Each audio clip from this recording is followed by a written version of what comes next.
लेकिन जब लड़ाई रूस और यूक्रेन के बीच में है तो फिर अमेरिका क्यों उसमें कूद गया? माना वहां सामने अमेरिका का दुश्मन रूस है, लेकिन अमेरिका और जंग का रिश्ता सिर्फ यूक्रेन तक ही नहीं सिमटा है।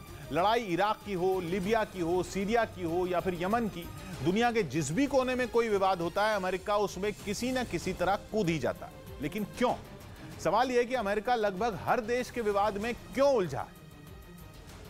तो इसकी सबसे बड़ी वजह तो यह है कि जंग जिन देशों के बीच छिड़ी होती है वो तो बर्बाद हो जाते हैं, लेकिन अमेरिका की चांदी हो जाती है, क्योंकि अमेरिका हथियारों का बहुत बड़ा निर्माता है और जंग बिना हथियारों के तो लड़ी जाएगी नहीं। इसलिए युद्ध हथियार बनाने वाली अमेरिका की कंपनियों को मालामाल कर देता है। दूसरी बात यह कि अमेरिका अपनी सेना पर पानी की तरह पैसा बहाता है और अमेरिका की फौज का मिशन ही है अपनी ताकत पूरी दुनिया में प्रोजेक्ट करना, जिसके लिए अमेरिका ने अंटार्कटिका को छोड़कर सभी 6 महाद्वीपों पर अपने कम से कम 750 मिलिट्री बेस बनाए हुए हैं। अब अगर कहीं युद्ध हो ही ना तो अमेरिका के वो मिलिट्री बेस, अमेरिका का वो रक्षा बजट किस काम का? वो सब बेकार है। और फिर युद्ध लड़कर अमेरिका का एक और फायदा है, वो जंग के जरिए खुद को हमेशा हीरो और रूस जैसे उसके दुश्मनों को विलेन दिखाने की कोशिश करता है। वो युद्ध को अपने प्रोपेगेंडा के बहुत बड़े हथियार के तौर पर इस्तेमाल करता है। तभी तो शीत युद्ध खत्म हो गया, लेकिन अमेरिका के लिए जंग कभी खत्म ही नहीं हुई। अमेरिका ऐसा देश है जो इस सदी की शुरुआत से लगातार जंग में उलझा हुआ है। लेकिन इसके बावजूद अमेरिका खुद को महान और शांति के ऐसे दूत के तौर पर पेश करता है जो दुनिया में लोकतंत्र, इंसाफ और बराबरी चाहता है। इतना ही नहीं, अमेरिका में सरकार चाहे जो रही हो, वो जंग के जरिए अपने नागरिकों के मन में देशभक्ति का राग छेड़कर अपने देश के दुश्मन के खिलाफ गुस्सा भरकर अपने लिए समर्थन जुटाती रही है। अमेरिका में युद्ध को उसकी ताकत के साथ जोड़ दिया गया है और अमेरिका जैसी महाशक्ति हार कैसे सकती है? यही वजह है कि अमेरिका में कभी सेना पर सवाल नहीं उठते। इसके साथ ही युद्ध अमेरिका के लिए अपने नागरिकों का ध्यान घरेलू मुद्दों से भटकाने का बहुत बड़ा पैंतरा भी है।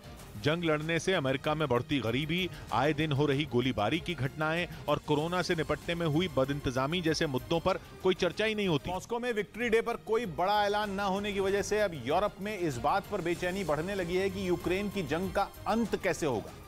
यूरोप में उन विकल्पों पर बहस शुरू हो गई है जो इस जंग को खत्म कर सकते हैं, जिनमें सबसे अहम यह है कि रूस यूक्रेन के स्पेशल ऑपरेशन को जंग में बदल दे। जैसे जैसे पूर्वी और दक्षिणी यूक्रेन में जंग चल रही है, ऐसी अटकलें बढ़ती जा रही हैं। पहले यह अनुमान लगाया जा रहा था कि 9 मई को पुतिन यूक्रेन की जंग पर कोई बड़ा ऐलान करेंगे। कयास लगाए जा रहे थे कि या तो परमाणु हमला किया जाएगा या फिर जंग के ऐलान के साथ उसमें पूरी ताकत झोंक दी जाएगी। लेकिन हुआ इसमें कुछ भी नहीं। हालांकि माना जा रहा है कि भले ही विक्ट्री डे पर कोई बड़ा ऐलान न हुआ हो, लेकिन रूस में इस जंग को लेकर भयंकर बेचैनी है। किसी भी कीमत पर रूस जल्द से जल्द इस युद्ध को खत्म करना चाहता है, जिसकी सबसे बड़ी वजह रूस की अर्थव्यवस्था पर हो रहा असर है। रूस के वित्त मंत्रालय ने माना है कि इस बार उनकी जीडीपी करीब 12% तक गिरने वाली है और यही आंकड़े रूस के राष्ट्रपति पुतिन पर भी दबाव बढ़ाने वाले हैं। इसीलिए माना जा रहा है कि बहुत जल्दी स्पेशल ऑपरेशन को जंग में बदला जा सकता है, ताकि रूस अपनी पूरी ताकत यूक्रेन में झोंक पाए। इसके अलावा ऐसी 4 सूरत और हैं जो इस ऑपरेशन को जंग की तरफ ले जा सकती हैं, जिनमें बेहद अहम माना जा रहा है रूस का यूक्रेन में और ताकत बढ़ाना, मतलब नए सिरे से यूक्रेन में फौज को भेजकर यूक्रेन पर दबाव बढ़ाए ताकि ज़ेलेंस्की घुटने टेकने पर मजबूर हो जाए। तीसरी सूरत यह है कि यूक्रेन के जिन शहरों पर रूस ने कब्जा कर लिया है उनकी किलेबंदी मजबूती से की जाए और यूक्रेन के सब्र का इम्तिहान लिया जाए। खबर है कि यूक्रेन की अर्थव्यवस्था भी बर्बाद हो चुकी है। इस साल यूक्रेन की जीडीपी करीब 45% तक गिर सकती है। चौथी सूरत यह है कि यूक्रेन के दक्षिणी और पूर्वी हिस्से को पूरी तरह यूक्रेन से काट दिया जाए और जंग वैसे ही खत्म हो जैसे 2014 में क्राइमिया पर कब्जे के साथ खत्म हुई थी। जबकि पांचवी सूरत वो है जिसकी संभावना सबसे कम मानी जा रही है, वो यह है कि जंग में यूक्रेन की सेना रूस की फौज को धूल चटा दे और रूस की सेना को लौटने पर मजबूर कर दे। पंजाब हरियाणा हाईकोर्ट से बीजेपी नेता तेजिंदर बग्गा को राहत मिल गई।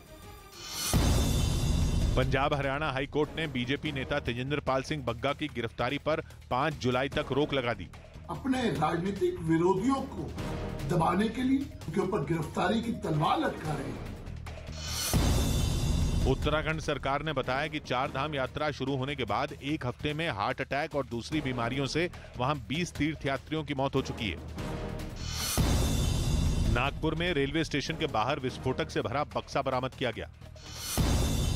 सुप्रीम कोर्ट के मुख्य न्यायाधीश ने 2 और जजों को शपथ दिलाई, जिसके बाद अब वहां जजों की संख्या बढ़कर 34 हो गई।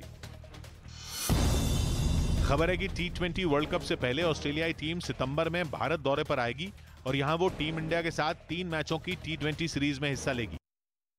इस बीच खबर आई कि पुतिन ने अपनी खुफिया एजेंसी FSB को यूक्रेन की खुफिया ड्यूटी से हटा दिया है। दावा किया गया पुतिन ने अब यह जिम्मेदारी अपनी मिलिट्री इंटेलिजेंस की ब्रांच GRU को दे दी, क्योंकि कहा जा रहा है कि पुतिन को अब अपनी खुफिया एजेंसी FSB पर भरोसा नहीं रहा। मतलब यह कि रूस की जिस सबसे बड़ी स्पाई एजेंसी ने यूक्रेन युद्ध में अहम रोल निभाया, पुतिन ने उसे ही बाहर का रास्ता दिखा दिया। सेपा यानी centre for European policy analysis ने दावा किया कि अब यह जिम्मेदारी रूस की मिलिट्री इंटेलिजेंस की ब्रांच GRU को मिली है। ये वही GRU है जिसके नए हेड हैं व्लादिमीर एलेक्सेव। ये नाम पिछले कुछ दिनों से रूस के मीडिया में खूब चर्चा में है। रूस में लोग एलेक्सेव को पुतिन के कुछ सबसे खूंखार सेनापतियों में शामिल करते हैं। वहां की मीडिया ने पहली बार लो प्रोफाइल रहने वाले एलेक्सेव का नाम टॉप जनरल में शुमार किया है। और कहा जा रहा है कि इसी के बाद से अटकलें लगने लगी कि पुतिन अपनी रणनीति में बदलाव करने वाले हैं, क्योंकि दावा किया गया कि पुतिन अब FSB पर भरोसा नहीं करते, जिसकी सबसे बड़ी वजह बताई गई यूक्रेन में रूस की रणनीति फेल होना, क्योंकि जंग तीसरे महीने में पहुंच चुकी है और अब तक पुतिन जेलेंस्की को हरा नहीं पाए हैं। जबकि जंग शुरू होने पर दावा किया जा रहा था कि यह हफ्ते भर से ज्यादा नहीं चलेगी। कहा जा रहा है कि ऐसा इसलिए हुआ क्योंकि FSB से यूक्रेन को पश्चिमी देशों से मिल रही मदद की जानकारी जुटाने में बड़ी चूक हुई। नतीजा यह हुआ कि पश्चिमी देशों से मिलने वाले हथियारों की मदद से यूक्रेन ने पुतिन के कई सेनापतियों को मार गिराया। अब भी वो उन्हीं के भरोसे जंग में बना हुआ है। सेपा ने दावा किया कि पुतिन इस बात से नाखुश हैं। हालांकि वो ये बात जाहिर नहीं कर रहे, लेकिन गुपचुप तरीके से उन्होंने FSB को यूक्रेन की खुफिया ड्यूटी से हटा दिया और ये जिम्मेदारी GRU को सौंप दी, जिसके हेड व्लादिमीर एलेक्सेव को पुतिन का तुरुप का इक्का कहा जा रहा है। कहा जा रहा है कि पुतिन के इस नए सेनापति पर ब्रिटेन और अमेरिका की पहले से टेढ़ी नजर है, क्योंकि उन्होंने एलेक्सेव पर 2018 में केमिकल अटैक करने का आरोप लगाया था। अमेरिका ने तो एलेक्सेव पर बैन ही लगा रखा, क्योंकि उसका आरोप है कि पुतिन के इस सेनापति ने वहां की साइबर सिक्योरिटी से छेड़छाड़ की थी। और बड़ी खबर आ रही है, अमेरिका ने यूक्रेन में रूस का काम तमाम करने के लिए 81 साल पुरानी वो चाल चली है जो उसने दूसरे विश्व युद्ध में चली थी। युद्ध में यूक्रेन की मदद करने के लिए उसने बहुत बड़ा फैसला लिया है और बाइडेन ने ऐतिहासिक लैंड लीज एक्ट पर दस्तखत कर दिए हैं ताकि यूक्रेन को हथियार और रूस से निपटने के लिए दूसरा साजो सामान भेजने में लड़ाई तेजी लाई जा सके। यूक्रेन के ज़ापोरिज्जिया में रूसी सैनिक अपने ही साथी जवानों के दुश्मन बन गए। यूक्रेन ने दावा किया कि एक रूसी फौजी ने अपने कुछ साथियों पर आग उगलने वाली गन से फायर कर दिया, जिसकी चपेट में आकर कई जवान बुरी तरह घायल हो गए, जबकि कुछ सैनिकों की तो मौत भी हो गई। बताया गया कि यह हादसा उस वक्त हुआ जब एक रूसी फौजी मजाक में आग उगलने वाली गन का इस्तेमाल कर रहा था। यूक्रेन ने दावा किया कि इस घटना के बाद रूस के कई सैनिक नाराज होकर जंग के मैदान को छोड़कर चले गए। इतना ही नहीं, दावा तो यह भी किया गया कि पुतिन की फौज ने कुछ रॉकेट लॉन्चर से यूक्रेन पर हमले किए,